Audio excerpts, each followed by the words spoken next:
con Oscar Aza. Este martes, el régimen de Nicolás Maduro se presentó en La Haya para defenderse de las acusaciones en la Corte Penal Internacional sobre violaciones a los derechos humanos. El abogado defensor es Ben Emmerson, un británico que es una joya. Escuchen, ha defendido a personajes como Julian Assange y Abu Qatada, líder espiritual de Al Qaeda en Europa. Sin embargo, también fue quien consiguió la orden de captura contra Vladimir Putin por sus atrocidades en Ucrania. Ahora se encarga de la defensa de Nicolás Maduro. Juzguen ustedes el criterio profesional de Emmerson. Lo cierto es que la audiencia fue un show en donde la Fiscalía de la Corte Penal Internacional desmontó cada uno de los alegatos del régimen venezolano. La parte acusadora dijo que los chavistas quisieron distraer inundando a la Corte con 30.000 páginas de documentos, los cuales ni siquiera se tomaron la molestia de traducir, recriminados por ello. El superabogado británico no se le ocurrió otra cosa que decir que en países pobres como Venezuela solo se habla español. Es decir, sin querer queriendo, llamó salvajes a sus representados. Lo cierto, sin lugar a dudas, es que las víctimas del régimen de Maduro piden a la Corte celeridad en el caso para que se haga justicia, la justicia que en Venezuela se le niega sistemáticamente. ¿Funcionará esta vez la justicia internacional o tendremos que esperar años como en otras oportunidades? Vámonos inmediatamente con nuestro primer panelista, que es Melanio Escobar, un joven periodista y activista de derechos humanos muy conocido en Venezuela. Melanio, gracias por acompañarnos esta noche. Muchas gracias por la invitación, Oscar. Cómo no, tu lectura de lo que ha ocurrido en la Corte Penal Internacional, donde por lo menos los jueces rechazaron el petitorio del abogado Emmerson, defensor de Nicolás Maduro, ante las acusaciones que se le están haciendo.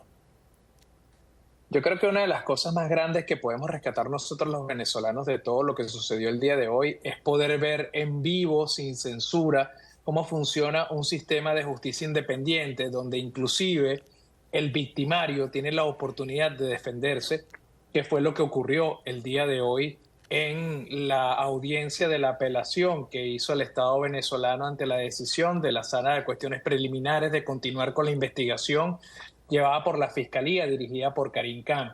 Pudimos observar cómo esgrimieron muchos argumentos cuestionables, como el que ya nombraste, que hizo el británico Ben Emmerson, sobre que en Venezuela se habla español y que no tenemos capacidad de traducir los documentos antes de enviarlos a la Fiscalía o a la Corte Penal Internacional, alegando que somos un país pobre. Pero uno se llega a preguntar qué tan pobre es ese país que puede pagar a un abogado que lleva la defensa de Julian Assange, como tú mismo lo has dicho, un abogado que tiene una carrera muy conocida en temas de derechos humanos e inclusive en temas de terrorismo. Entonces, ¿cómo es posible que el alegato sea que en Venezuela como Estado no se tengan los recursos para pagar las traducciones? Queda claro a todos los que pudimos observar los hechos de hoy que fue simplemente una táctica para excusar las herramientas que ellos utilizaron para retrasar el proceso lo más posible.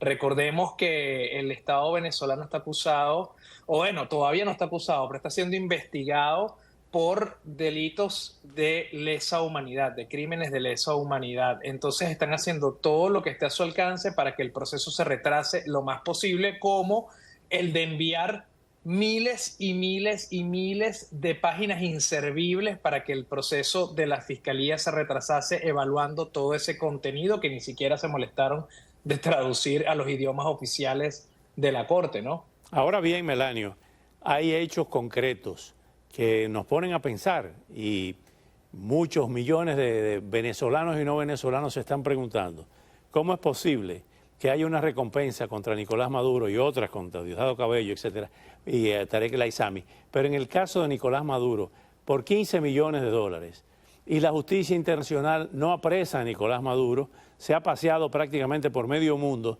y eso queda como letra muerta. Y es lo que quizá tiene a muchas personas pensando, ¿qué efectividad real tiene, cuán vinculante es cualquier decisión de este Tribunal Penal Internacional? Yo creo que muchas personas tienen que entender que no existe una policía que va viajando de país en país cazando recompensas por las cabezas a las cuales están puestas. Para que un país, para que una policía de un país ejecute la orden de captura o quiera cobrar la recompensa que X país ofrezca por la cabeza de otro, tiene que ponerse a disposición esa voluntad política del país que lo recibe.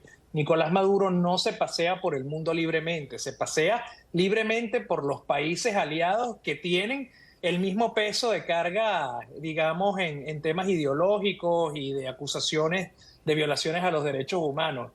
Nicolás Maduro no puede entrar a los Estados Unidos tranquilamente. Nicolás Maduro no puede pasearse por la Unión Europea tranquilamente. ¿Puede ir a ciertos sectores que quedarán en el continente europeo? Es posible, sí lo hace, porque son países que están aliados a la ideología del régimen venezolano, pero no puede moverse libremente. Ahora bien, la justicia internacional lo que nos deja es que eventualmente puede haber justicia en el caso de las violaciones a los derechos humanos en Venezuela. No es una garantía de que se cumpla, pero son procesos que se pueden hacer y que se están haciendo para de alguna forma traerle una reivindicación a las víctimas de que sus casos no están en el olvido, en lo más abajo de un expediente, sino que se están tomando en cuenta. Ahora bien, Melanio, hay negociaciones que se llevaron a cabo en Barbados, hubo negociaciones cuando devolvieron a los narcosobrinos de Estados Unidos, ya presos en Estados Unidos juzgados, hacia Venezuela. ¿Cuál es la razón de que no se aplique la ley en el caso de Nicolás Maduro, de Diosdado Cabello, de Tarek El Aissami, producto de negociaciones secretas que se han estado llevando a cabo? Mira, las negociaciones son una realidad. Yo creo que los Estados Unidos y tantos factores de la oposición han intentado por diferentes formas tratar de lograr el cambio democrático que tanto ansía el pueblo venezolano desde hace muchos años, y creo que se han fallado. Esto es un recurso más para tratar de lograr ese cambio. Se han tratado muchas formas, pero esta es la última a la cual se está apostando al paralelo de lo que vienen siendo unas elecciones libres en el 2024. ¿Por qué la justicia no ha actuado como en el caso de el Pollo Carvajal, de los narcosobrinos? Porque simplemente creo que estos individuos que comentas y que están señalados por la justicia americana no han dado la oportunidad para ser atrapados por las personas correctas. Así de simple. Melanio, te agradezco muchísimo estos minutos. Seguiremos en contacto. Al regresar, tendremos con nosotros a Antonio María Delgado, periodista del Nuevo Herald que participó en la mayor investigación regional